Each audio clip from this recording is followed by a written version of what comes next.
ఇన్నేళ్ళుగా act చేశారు, అన్న. Commentary చేశారు, Yeah. యాంకరింగ్ చేశారు. అక్కడంతా సంపాదించిందంతా ఒక సినిమాలో పెట్టేస్తున్నావు ఏంటి నందు అని ఎవరైనా వెనక్కిలాగే ప్రయత్నం ఏం చేయలేదా? ఆనెస్ట్లీ చేయలేదన్న, చేయలేదు. నేను ఐ వాజ్ వెరీ కాన్ఫిడెంట్. నన్ను అందరూ సపోర్టే చేశారు. షేక్పేట్లో ఒక ఇల్లు తీసుకున్నాం. ఫస్ట్ ఫ్లోర్లో heroine house shooting, second penthouse hero house shooting. అక్కడే కింద ఒక సన్న గల్లీలు, ఎవ్వరు ఉండేవారు కాదు. నేబర్స్ అందరు క్లోజ్ అయ్యారు. మీరు ఈ టీజర్లో ఒక బైక్ షాట్ ఉంటుంది, నేను బట్టలు లేకుండా బైక్ నడుపుతుంటా.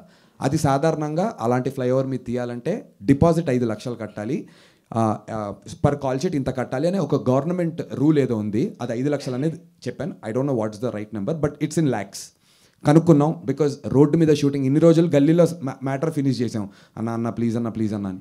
ఇప్పుడు షేక్పేట్ ఫ్లైఓవర్ మీద క్లైమాక్స్ తీయాల్సింది. నాకేమో అట్లా కావాలి వరుణ్, ప్లీజ్ షేక్పేట్ ఫ్లైఓవర్ అంట. ఇట్లా రా అన్నాడు.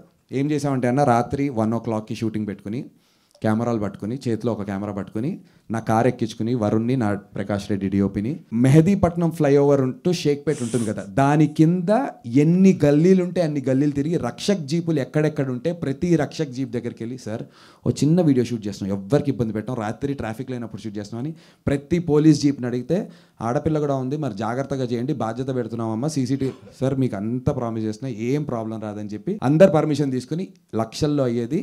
మ్యాక్సిమం మా పెట్రోల్కైనా ఖర్చు ఆ రోజు 1500 సార్. షేక్పేట్ ఫ్లైఓవర్ మీద సినిమా షూట్ చేశాను. నా క్లైమాక్స్ని గర్వంగా చెప్పుకుంటాను. అలాగే ఓ బస్ స్టాప్లో కూడా అలాగే షూట్ చేసాం అందరిని తీసుకుని. So these are some methods that we've implemented to make this film in a certain budget. అందుకే మీరు అడిగిన క్వశ్చన్, డబ్బులన్నీ పెట్టేసావంటే పెట్టాల్సిన అవసరం లేకుండా షూట్ చేసా స్మార్ట్గా.